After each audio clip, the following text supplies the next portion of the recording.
Hey everyone, this week on the podcast, I am looking at Adam Grant's book, Hidden Potential.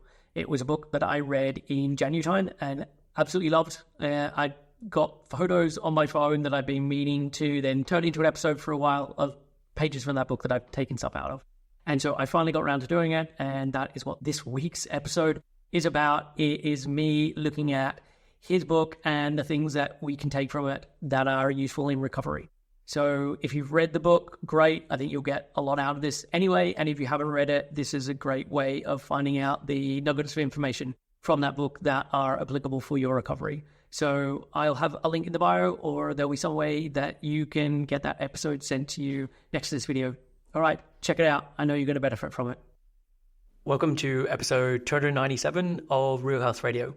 You can find the show notes and the links talked about as part of this episode at 7, so the word all spelled out, seven-health.com/297. Hey everyone, welcome back to another episode of Real Health Radio. I'm your host, Chris Sandel. I'm a nutritionist and a coach and an eating disorder expert, and I help people to fully recover. So before we get on with the content of today's show, I just want to make an announcement that I have a couple of spots available for working with me, working together. This is something that's going to be opening up more and more as the year goes on. And I made a similar announcement to this back in March time, and the spots got snapped up. And so I'm just continuing to create more space so I can do more of this work. And I am an advocate of full recovery. I don't want people suffering anymore with eating disorders. I don't really believe in harm reduction because I believe people can get to a place of full recovery. And so if this is you and you want to get to a place of full recovery, I would love to help you. You can live a life where you get to call the shots, where it's not the eating disorder dictating how you spend your days. And you can have fun and joy-filled days where thoughts about food and exercise and your weight no longer dominate your mind. So full recovery is completely possible, and after working with clients for over 15 years, I'm very good at helping people to achieve this. So if you are tired of living with an eating disorder and you're really ready to do what it takes to fully recover and have complete freedom, then I would love to help. So you can email info@7-health.com and just put in the subject line the word coaching, and then I can send over further details. So it's info@7-health.com. Include the word coaching, and I'll get the details over to you. So let's get on with today's show. And this is a solo episode. And this is actually one that I've been wanting to do for a while.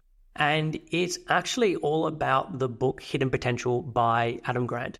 So this was a book, I think it came out around maybe December time last year. I heard Adam Grant interviewed, I think it was the Armchair Expert podcast. I've known Adam Grant for quite a while. I read one of his previous books about grief, and I'm now blanking on the title. I should have looked this up before I started recording this, but I will include it. Hang on, let me just hit pause.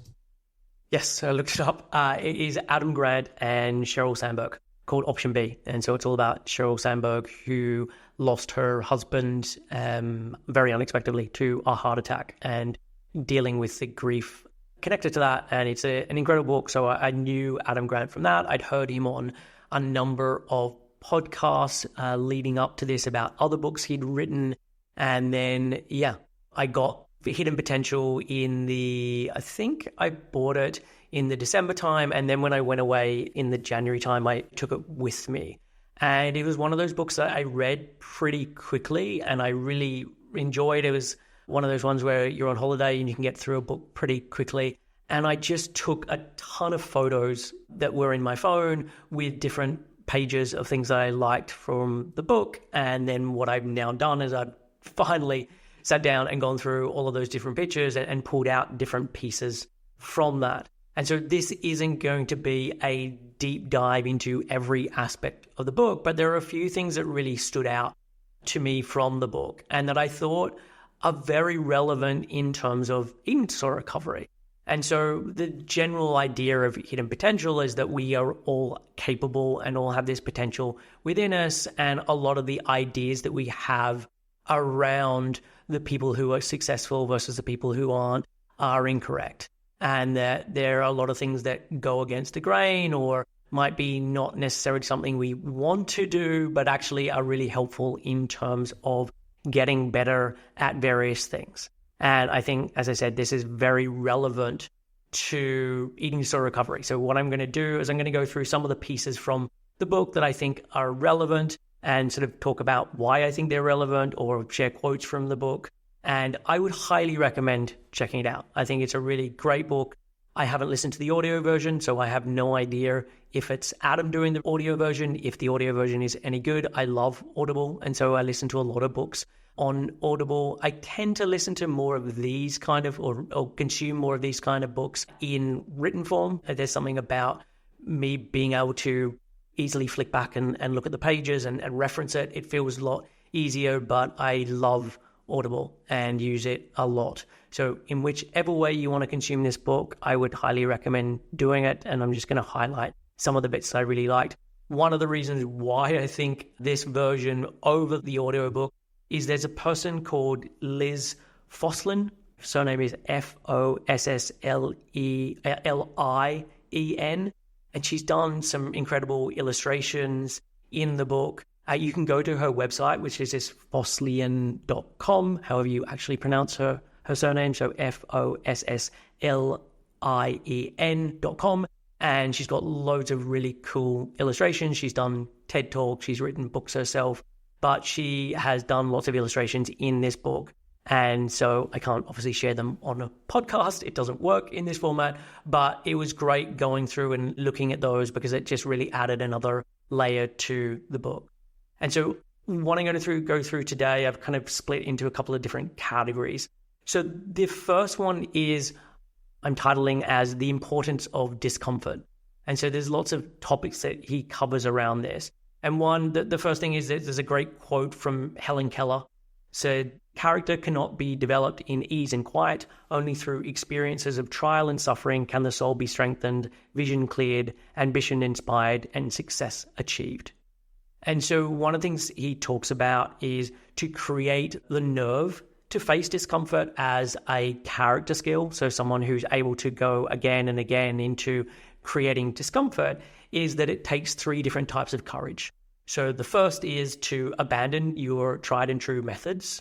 The second is to put yourself in the ring before you're ready. And the third is to make more mistakes than others make attempts. And I think this is true if I'm thinking about eating disorder recovery. So for so many people who've been in an eating disorder, and this could either be something that's been going on for a year or something that's been going on for 20 years, they have tried and true methods of doing every day, of listening to the eating disorder, of avoiding these certain things, of not avoiding these certain things and doing these certain things repeatedly, even though they aren't necessarily adding to the quality of one's life. And so to really start to face discomfort is putting that stuff to the side and starting to try something new, to put yourself in the ring before you're ready. I think this is one of the things that often gets in the way of recovery is people feel like I have to have confidence first and then I'll go out and then I'll be able to start to do these things. And it just doesn't work that way. It really works in reverse. That, hey, I put myself in this challenging situation. I didn't feel ready. And now because I've done this again and again, I now do feel more ready. But it doesn't happen first that you feel ready. And it's actually by putting yourself in the ring, metaphorically speaking, that you learn that you can do these things. And the other one is to make more mistakes than others make attempts. And again, this real trap with recovery of like, I want to know exactly how things are going to pan out before I start making any moves. And so I've got to have this clear idea of exactly what's going to happen. And the problem being with that is that the eating disorder will then have lots of things to say about that, will give you all the reasons why this best laid plan isn't the best laid plan, and what about this thing and what about that thing. And there really is no plan or strategy that you can create where the eating disorder is not going to have its input about why you shouldn't be doing this thing. And so really the goal should be about how do I start making changes where these changes are just an experiment of like, let me run this experiment, let me be curious, let me see what happens, as opposed to I'm going to do this thing and it has to be right the very first time that I do it. Otherwise, I'm never going to try anything. And I think that then becomes a real block to making changes.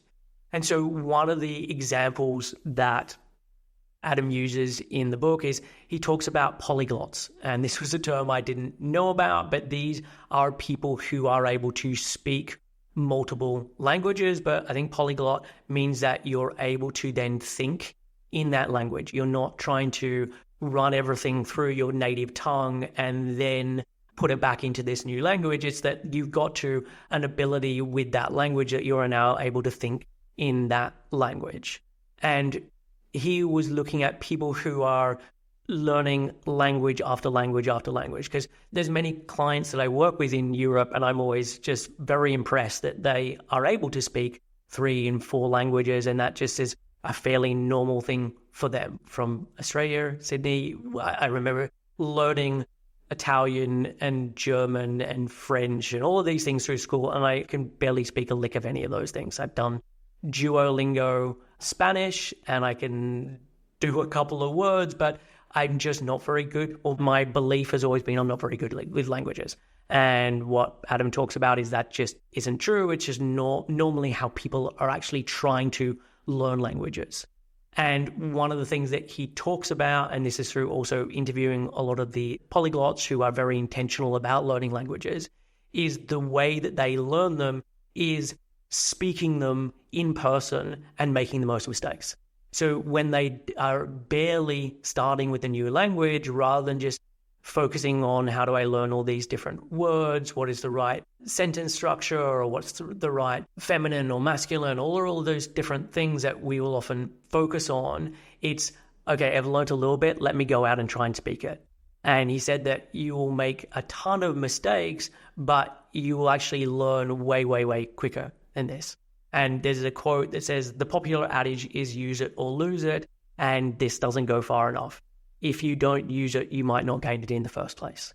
And so there's a real focus on, okay, I know the most bare bones minimum about this language, and I'm going to just put myself into a really challenging experience. And it's through that experience is how these people are able to learn new languages in a matter of months, and to get very proficient at it because they put themselves in these really challenging experiences. And challenging only because you're going to make a lot of mistakes. And for a lot of them, yes, there can be this fear connected to it or worry connected to it, but they do it again and again and again, and it just becomes more and more natural for them to put themselves in that kind of an environment.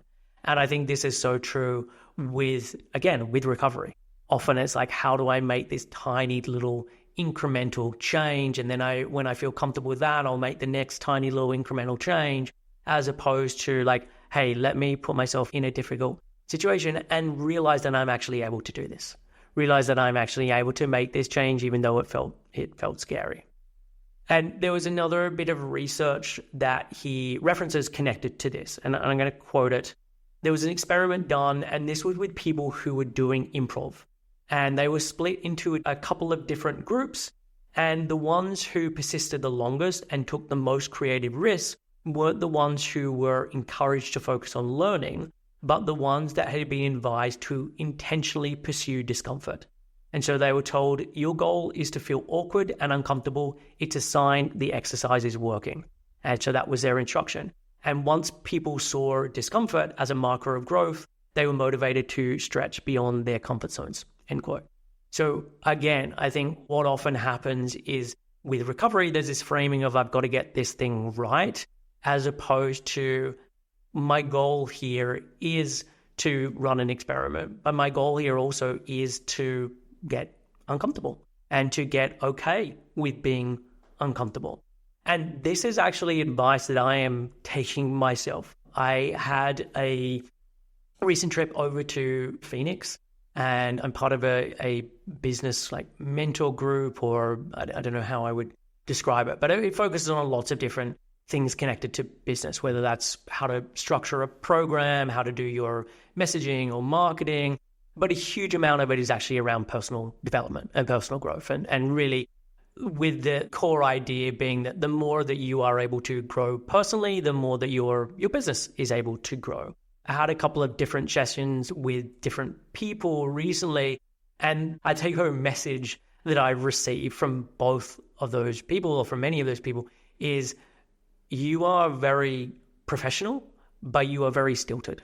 And actually, you're not really emoting enough. You're not sharing enough of who you are and letting people really in.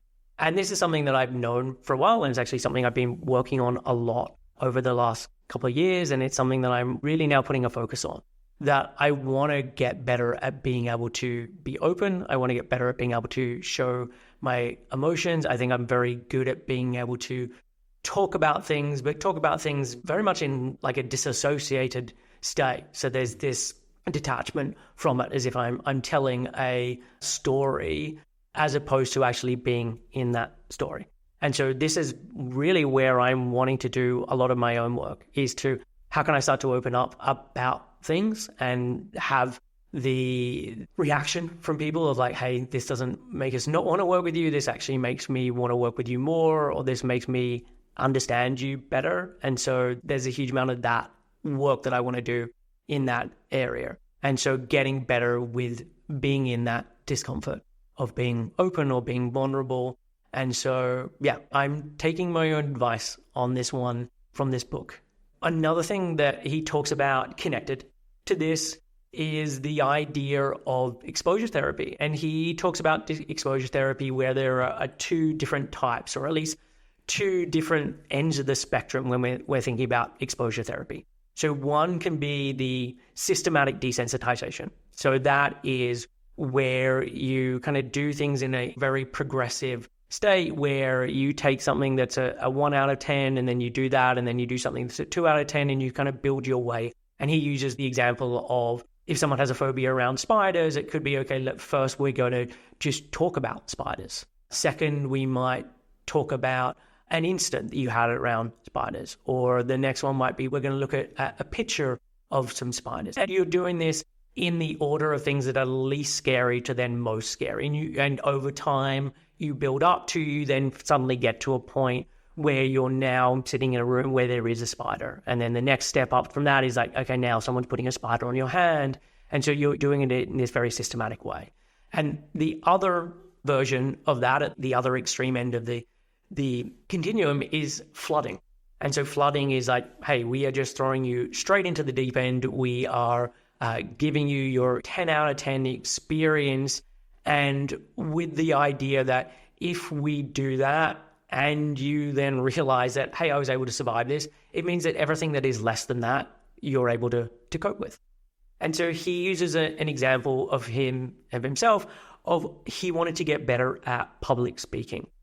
And he talks about the fact that he was incredibly an introvert, naturally shy person. He said in lectures in class, he would struggle just to even put up his hand and ask a question because he was just that shy and nervous. And yet he wanted to get good at being a public speaker. And so the way that he did it, rather than say, okay, I'm going to do a 2-minute talk somewhere, he instantly spoke to a friend and then agreed to give a series of lectures at an undergraduate class. And so he went really in the deep end to start with. And he said from that experience, he very much learned pretty quickly how to become a better public speaker. He asked for feedback on this, and he got some pretty brutal feedback. I think there was one piece that he shared in the book of someone said that your breathing reminds me of Darth Vader when you're speaking. And so got some very strong feedback about how he wasn't doing particularly well as a public speaker, but he just persevered. And he was like, I want to make this thing something that I'm very good at, and I'm going to keep throwing myself in the deep end so I can get better at this. And I think he now teaches at the Wharton Business School, if I'm remembering correctly, and year after year is rated as the best teacher there. So he is incredible as a teacher. When you hear him on a podcast, he's very eloquent, but also very fun, tells jokes, is also very good at then being able to push back or have a good conversation with someone where they both disagree about something, and that doesn't flummox him. He's able to do that. And so, yeah, if you listen to him give a talk, if you watch any of his TED Talks, if you listen to him on a podcast, you wouldn't know that this was his demeanor, just because this is something he's become very, very good at. And he got there by simply doing something again and again and starting from really the deep end. So the next area is perfectionism. And this was something that I think is really important because so many people who are dealing with eating disorders consider themselves perfectionists. And that this perfectionism was there well before the eating disorder, and then it just gets worse when they're in that situation. And so there's a really great quote from this. He said, research suggests that perfectionists tend to get 3 things wrong. So 1, they obsess about details that don't matter. They're so busy finding the right solution to tiny problems that they lack the discipline to find the right problems to solve. They can't see the forest for the trees. And so this, again, is something that is so common in recovery, is like getting in the weeds of all these tiny details and all these what ifs and all of these, but what about this thing and that thing? And that there's all this trying to create the absolute perfect plan. So there's color coding, there's Excel spreadsheets, there's all of this thinking about things that actually really don't matter. And that we could be getting started with this with something much simpler where we just get going. And so I think this is definitely a trait where people really obsess about things that don't matter while missing the big important things that do. So number 2 is they avoid unfamiliar situations and difficult tasks that might lead to failure. That leaves them refining a narrow set of existing skills rather than working to develop new ones. And so again, he talks a lot about the fact that with perfectionists, they get very, very, very good at a very narrow set of skills.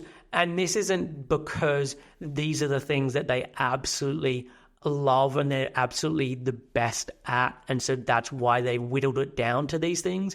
It's much more around the fact that there's this fear of failure and that I now have a real difficult time getting out of the narrow band of things that I feel very, very comfortable and confident in. And that if I try and get out of that band, it's just so overwhelming that I just shrink back to going to what I know. And again, this is what often happens with recovery. And so then 3 is they berate themselves for making mistakes, which makes it harder to learn from them. They fail to realize that the purpose of reviewing your mistakes isn't to shame your past self, it's to educate your future self. And this, again, is really at what I'm working on when working with clients is like, how do we get out of that place of I need to get this thing right and more into a place of like, this is an experiment. Let's be curious. Let's see what we can learn about this. And what we can learn about this, again, not to shame yourself or to be self-critical, but to be self-aware and to then learn about, okay, what should we do going forward or what could be helpful to run the next experiment on going forward. And so I totally agree with these 3 areas of perfectionism. And I think if you're someone who thinks of yourself as a perfectionist, just looking at these 3 areas and thinking, okay, how can I start to do something different in these 3 areas, I think is really important. And there's a great visual illustration done by Liz connected to this, and it's entitled The Perfectionist Spiral. And this thing just repeats going inwards and inwards. So I'll tell you the different steps along this perfectionist spiral, and then just imagine a circle that is, well, it's going round in a circle, but the circle is just getting smaller and smaller and smaller. So spiraling in. Anyway, so the first step is try something new. The next step is make a mistake. The next step is saying to yourself, I'll never do that again. And then the next step is your comfort zone gets smaller. And then you just repeat that. So you then try something else new, you make a mistake, I'll never do that again, your comfort zone gets smaller and smaller. And so just repeat until it kind of just gets into the middle and you've got this very, very tiny ability to do something. I had a recent client use the analogy that her life was the size of a pinhead. And I think this is a really good visual and it was a pretty accurate description of where things were at. And so one of the other pieces that he talks about with perfectionism is that we often make the mistake of thinking that people who are really good at something start out as being really good at something. And that sometimes can be true. I'm thinking about, like, I'm a very avid golfer, and so I'm thinking about like Tiger Woods. You watch videos of Tiger Woods at age 2, and he is a very good golfer at age 2, and it just kind of gets better and better. And there's just these incredible stats of what he was able to do at age 5 and age 7. And he was then able to sustain that and to do that all throughout his career. And he is one of, if not the best golfer of all time. And so yes, there are people who start out being very good at something who then continue on to be very good at that. But that's actually not true for the vast majority of people. And that actually the people who are very good at things often don't start out as being the real obvious candidates for this. So the quote is, the people who go on to become masters in the field don't often start out with perfect grades in school. In a study of world-class sculptures, it turned out that they were mostly average students. So 2/3 graduated high school with B's and C's. And he uses examples connected to either sport or architecture. There are other fields where basically the people who are the best in those fields, a good percentage of them, we're talking 2/3 or above, didn't start out being the ones that everyone thought were going to be really good. And again, my mind is just going to golf and using people from that. But there are many golfers who are very, very good who didn't take up the sport until they were in their mid-teens. And yet they then became world-class golfers. And yet there are others who were starting at age 3, 4, who also became very good at that sport.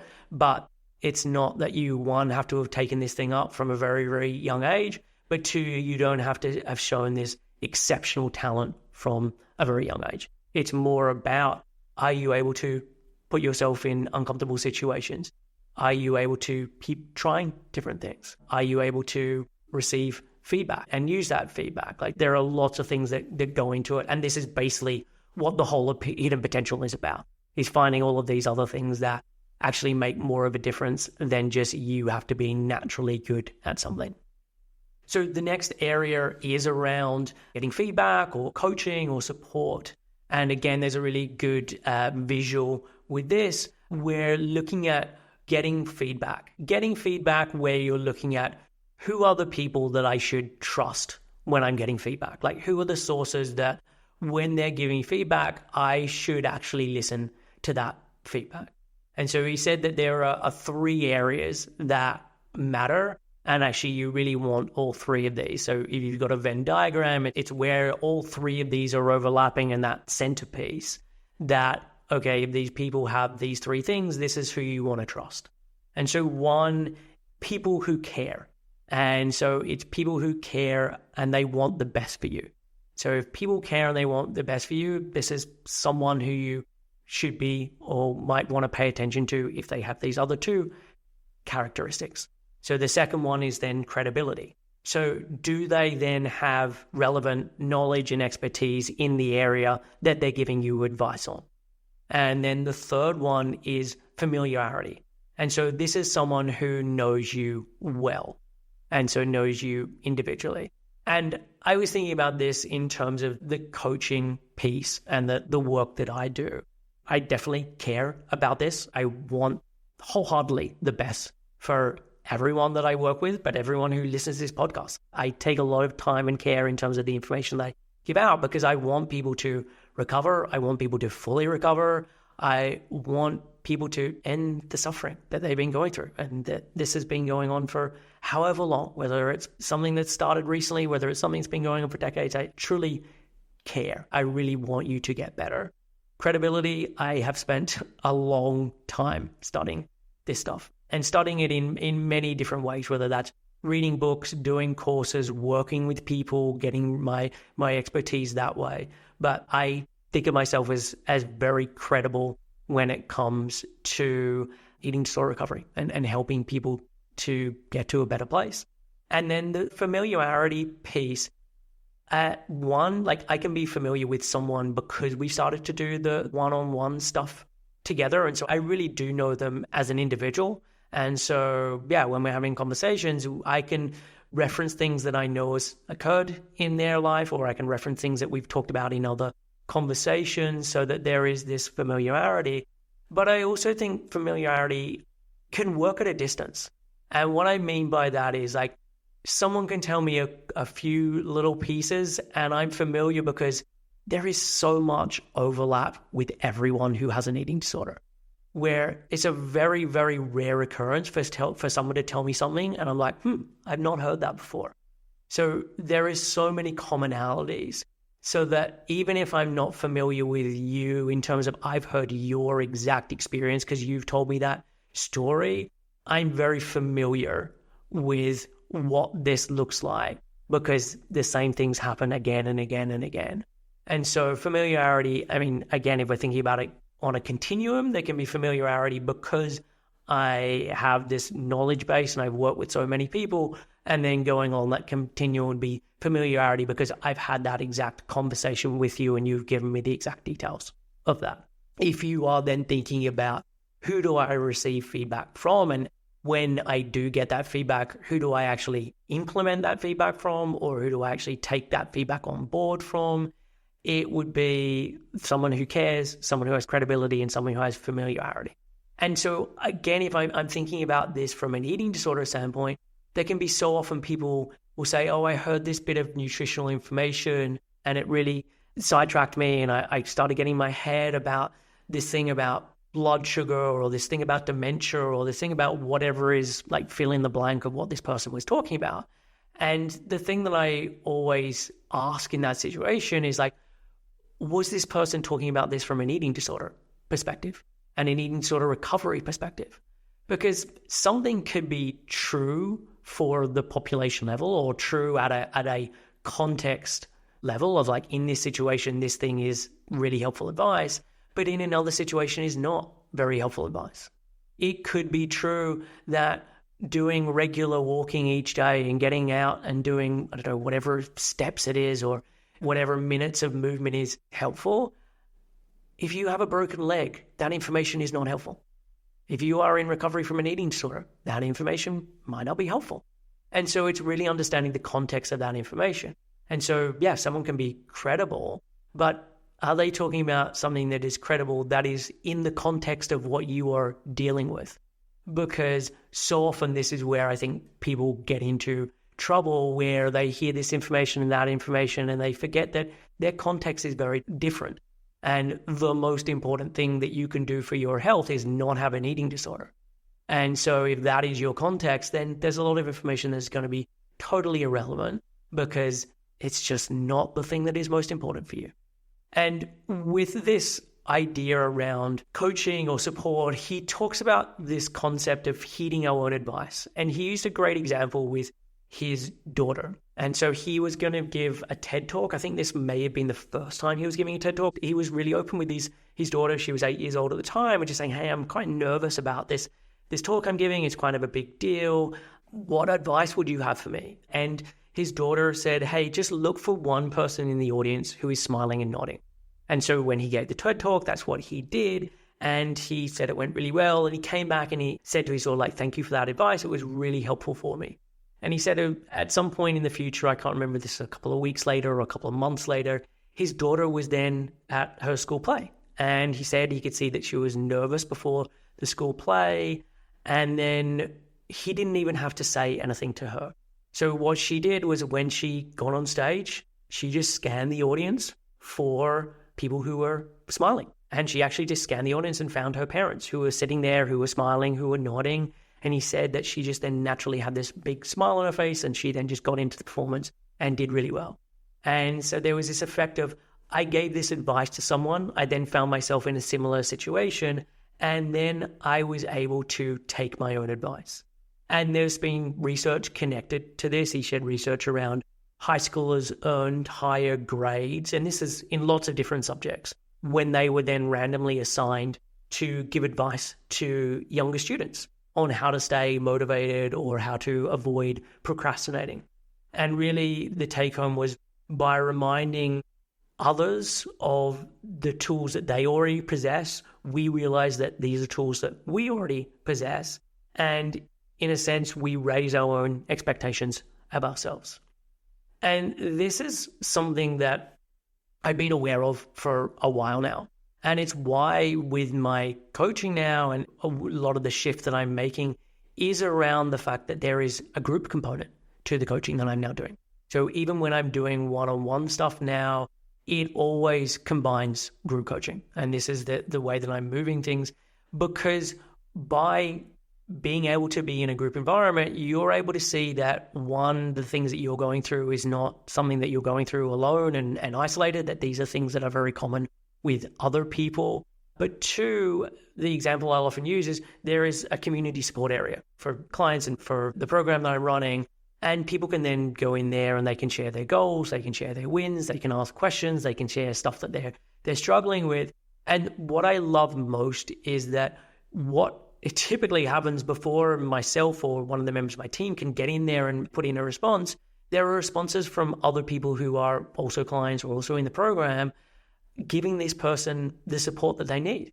And they're able to give them the kind of advice that they may struggle to give themselves. And the thing is, the more you do this again and again and again for other people, you start to realize that, hey, this doesn't just apply to other people, this applies to me. And so when I'm telling someone that, hey, I know that you're scared, but I think you should still be having that snack, or I know that you said I didn't want to go over this calorie amount, but actually that's going to be really helpful as part of your recovery, or whatever it may be, they're able to see that, hey, I was able to give this advice for someone else, or I was able to see that someone else is struggling with this. And then when I put myself in this third person, where it's not my struggle, but I'm actually moved away from this, I know the advice that would be really helpful for that person. And then the more I start giving that advice for others, the more I start to take it on board for myself. And so I think that this is a really useful thing in terms of helping with recovery. And you can even do this just as a journaling exercise. So imagine a friend came to you with this problem that you're now struggling with. What advice would you have for that friend? How would you suggest that your friend support themselves, or what action would that friend take? And typically when you're able to change it from yourself to a friend, you're able to come up with all of these different ideas about what would be really helpful in that situation. And yes, there can be times where you still feel a little bit blocked of like, I don't really know what the right idea is. But I would say 9 times out of 10, you're able to know what it is. It's just more about that feels uncomfortable. I don't know if I would want to do that. And we're then back into the realm of what I talked about earlier in terms of like putting yourself in uncomfortable situations and the power of discomfort. So there were 2 extra pieces from the book that don't really fall under a particular category. I'm just going to mention both of them. So one, and this is something I haven't actually tried out with clients. I don't know how it works outside of how it's referenced here, but it's something that I think is really interesting. So he talked about the fact that if we watch something upsetting, so maybe we watch a horror film, or we watch something that's some setting on the news, or this upsetting clip, over the next week, the individual or whoever has watched that will typically have, say, 6 or 7 disturbing flashbacks. And I don't know how they're categorizing disturbing flashbacks. I don't know how setting the film has to be to fall into this category, but I'm remembering this thing a number of times. That's creating some kind of emotional reaction when I'm doing that. But what they found is if you randomly assigned someone to play a few rounds of Tetris, so the game Tetris, right after watching that upsetting scene, it cuts the flashbacks in half over the next week. So there is something about the act of rotating and moving and dropping the blocks in a game of Tetris that shields us from those intrusive thoughts and the aversive emotions that then come up. And so I think that this is a really interesting thing to think about of like, is this something that could be played around with making different changes as part of recovery? So, hey, I'm going to have this challenging snack. And then afterwards, like I'm going to give myself permission to have this uncomfortable feeling be there. And I'm not going to try and do things to instantly remove it, but I'm going to play some Tetris and see what happens when I do that. I'm going to do that so that it changes the way that memory is remembered, or that memory is stored, or what happens as part of that.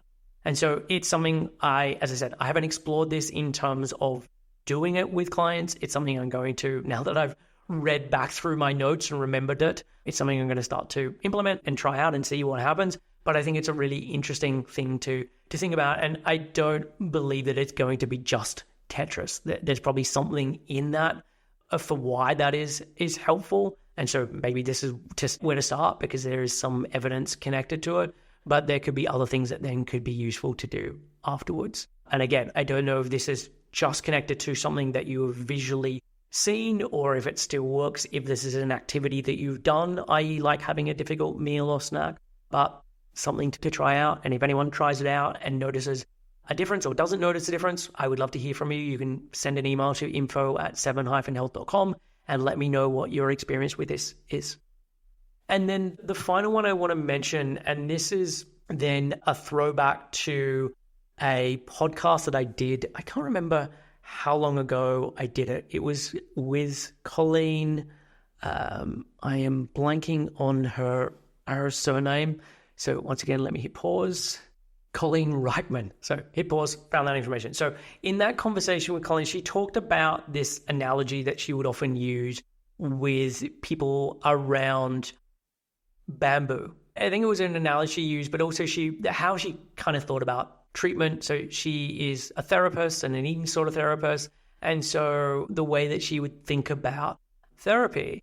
And the analogy is that with bamboo, and I think if I share the quote from the book, it says, when you plant moso bamboo seeds, so M-O-S-O, I'm not sure if it's moso bamboo seed, you can water it for many months or even years without a single sprout. It looks like nothing is happening until one day it bursts through the surface. Then, in just a few weeks, it shoots up over 20 feet. What you couldn't see is that underground, the seed was sprouting roots and storing energy. It was growing slowly but surely beneath the surface. And I think that this can be very true with recovery. That there can be a lot of time where it feels like not much is happening, and then in a very short amount of time, some real drastic and dramatic changes can take place.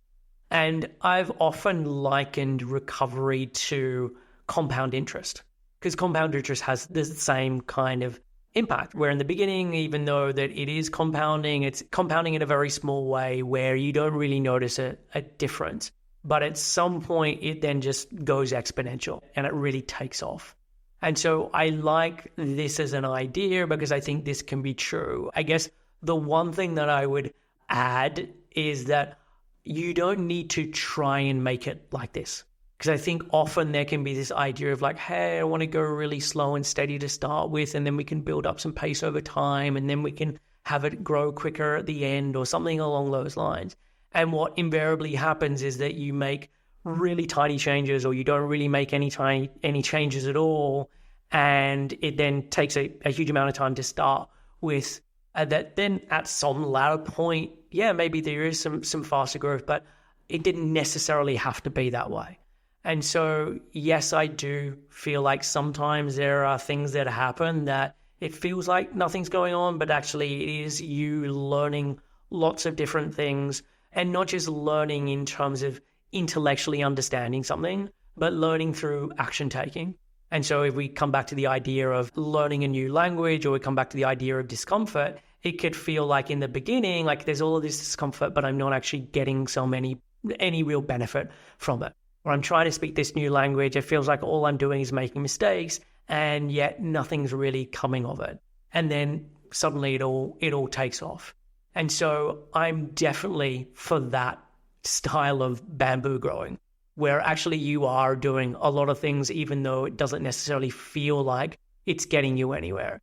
But you're at least doing things that have the potential to really help you. So not making tiny, insignificant changes that aren't going to get you anywhere, but trying out things that give the opportunity or the potential for something to really take hold. And that if you do that enough, even if in the beginning it feels like we're not getting anywhere, it will then take off. So that is it in terms of the stuff that I wanted to share from the book. I really enjoyed Hidden Potential. I think that Adam Grant is a really solid writer. He's an awesome speaker. I always enjoy listening to him on podcasts. And so I would highly recommend checking out the book. But those are some of the things that I jotted down, or at least taken photos of, that I feel like is really relevant to recovery. But there's lots of other stuff in the book that is less relevant to recovery, but just very good in terms of relevant to how do I become better at whatever I want to be doing, or how do I show up as the kind of person that I want to be showing up as.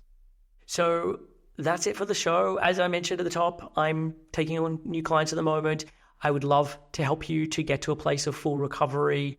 And if that's something that you want to do, then please send an email to info@7-health.com. Put the word coaching in the subject line and I'll get back to you with the details. So that's it for this week. I will catch you again next week with another show. Until then, take care of yourself and I'll see you soon.